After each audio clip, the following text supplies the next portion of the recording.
everyone, welcome to another live lift. Now you might be sitting there thinking, wow, Joel's sitting here all by himself. Where is his guest? Well, I'm glad you asked. We have a great friend in town by the name of Robyn Stevenson. She's an unbelievable preacher, speaker, doing amazing things in ministry all around the world. And by special request of my lovely wife, Helena, she personally wanted to interview Robyn. So in the middle of our Life of a Leader series, my wife, Helena, the queen bee of the Bagnall household, she's going to interview Robyn on the family life of a leader. So I hope you enjoy the interview. Make sure you leave your comments and share it if you like it and get the word out. Actually, before we do, I'd like to make these following advertisements for some exciting things that are coming up in the life of Lift Leaders: the Joel Ramsey Freedom Fire Tour, the Lift Leaders Summit in Frankfurt, Germany. But after that, stay posted for the interview with Robyn Stevenson. Imagine how much it pleases him when his children go, Jesus, I fully am assured that what you did for me 2,000 years ago accomplished all it was meant to accomplish. And I receive it and I walk in it because I'm assured in the person of Jesus. If that's what he did for you then, so you could live free now, it pleases God when we actually believe he is who he says that he is and he did what he said that he did. I'd love to invite you to the 2019 Lift Leaders Summits on the 1st of June in Frankfurt, Germany, and the 13th and 14th of September in Copenhagen, Denmark. We've had loads of life-changing testimonies from the 2018 events, and we're believing for more in 2019. We've got the most dynamic lineup of ministry for you. We've got Pastor Paul Geerling from IC Church, Sammy Schneider from One Events and Youth Alive Germany. We've got Jacob Viftrup, the leader of the Apostolic Church in Denmark, Pastor Tobias Karcher of FCG Frankfurt, and yours truly, plus some more exciting news to come. Save the date, lock it in your calendar, head to liftleaders.com. I can't wait to see you there. Welcome everyone. I finally got the chance to take on this circus. My name is Helena Bagnall. I am married to Joel. Some of you might think I'm invisible or don't exist because you never see me, but I'm real, very real. And today I got the very pleasure of having a good friend of mine, Robyn Stevenson, with us today. And I thought that you guys would all enjoy getting to know her and hear a bit of her heart and her leadership journey. Yeah. So I've had the pleasure of spending a few days with Robyn here in Copenhagen, and one fun fact about Robyn that might shock some Danes and non-Danes is that she really likes Danish licorice. I do. It's delicious. It's very good. It is. And if you haven't tried it, we'll take you on a tour. We went to this gourmet licorice store today and got heaps of taste and whatnot. It was really yum. Well, I like licorice. Maybe you should start liking Vegemite, Helena. Okay, we'll just finish this conversation and we'll move on to the next thing. First, I got to know you in Australia, where we got to minister together. Mainly you and I was on the sideline, but I'm really interested to hear, how did you end up in ministry? I got saved when I was 18, and I didn't ever really plan to be in ministry. I just said, well, God, what is it you want me to do with my life? And the first thing he told me to do was go to Bible college. So I was at Bible college. I had no idea why I was there. It was a very, very typical question to ask, was what are you going to do after Bible college? Yeah. I always said, I have no idea.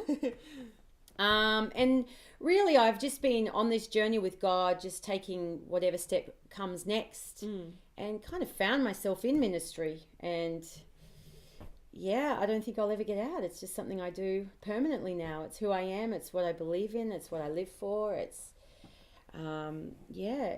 just become a part of who I am. And you met your husband's Sanjay there. At Bible college, yes. Yeah. Yes. I remember you Is it correct that you once said that you didn't want to have a husband who was in ministry too? Because Yeah. you wanted to. Didn't want to marry a pastor. I remember when I started to think, oh yeah, I reckon I could be a pastor, but I didn't want to marry one because it was very common during those days to have guest speakers come in and just paint a very bad picture of ministry. You know, marriages, struggling and all that sort of stuff. And I thought, okay, I don't mind being in ministry. I just don't want to be married to a minister. But of course, you know, you never say never to God. No. And what did you guys start in ministry together, or did he get employed first, or how did you? What, you were youth pastors first, or he was a youth pastor first, and then So straight out of Bible college, we were engaged to be married. We moved to Brisbane, and he was employed as a youth pastor. But God doesn't just call often. Well, the husband, he often calls the wife. Do you know what I mean as well? Yep. So we did it together. But then eventually, God specifically spoke to me and said, "I want you to do children's ministry." Yes. With lots of fighting and arguing with him, I eventually took it on, and just always been in ministry doing something. Always doing the same but separate. Yep. If that makes sense. Yep. Yeah. And at what time do you guys have kids in this? Were you guys still youth pastors youth when pastors, you had Madison, your first one? Yeah. Yep. Youth pastors at the time. And how was that juggling the whole youth ministry with kids as well? Well, I think for me, I didn't know it any other way. So I was in ministry when I had kids. So kids, no matter who you are an adjustment. And I think we just had to learn how to adjust ministry life for us. Madison was now a part of it. And for us, you know, we're not just a ministry couple, we're a ministry family. So we've always included Madison. She, you know, grew up basically on the church floor.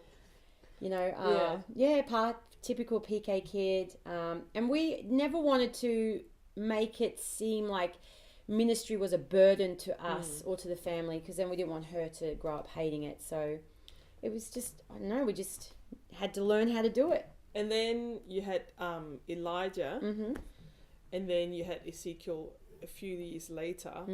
How do you juggle that whole, like, because one kid is quite manageable, but the multiple kids and the ministry craziness of it all, because sometimes it do request a lot of you time being on your own. And, it does. How do you not go crazy or stop loving your husband or what you're doing in that craziness of the whole kids season?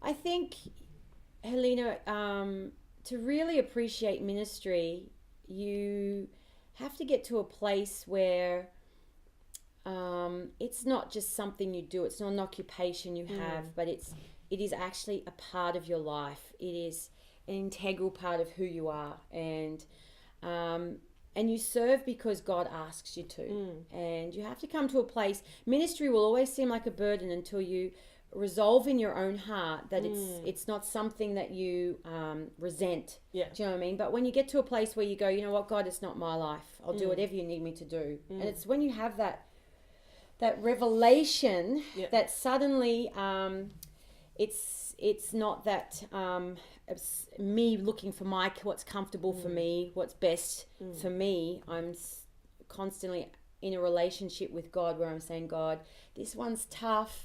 I'm struggling this season, and having that dependency and that relationship on God, and realizing that it's a partnership with your husband and you, but it's also a partnership with you and God. And you've got to just keep that communication and know that you're not alone, and know your boundaries, know your limits.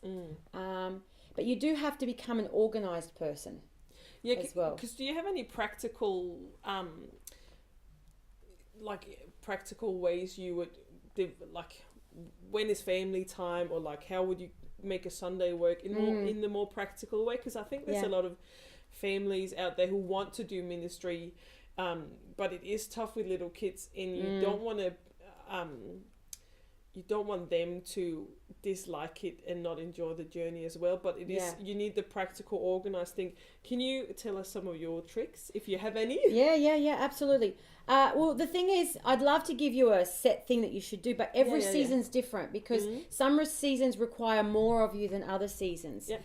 And I think you always need to prioritize family at some point in your week, every week. And now, depending on the season, sometimes it might just be a little amount of time, but other times it might be a lot bigger.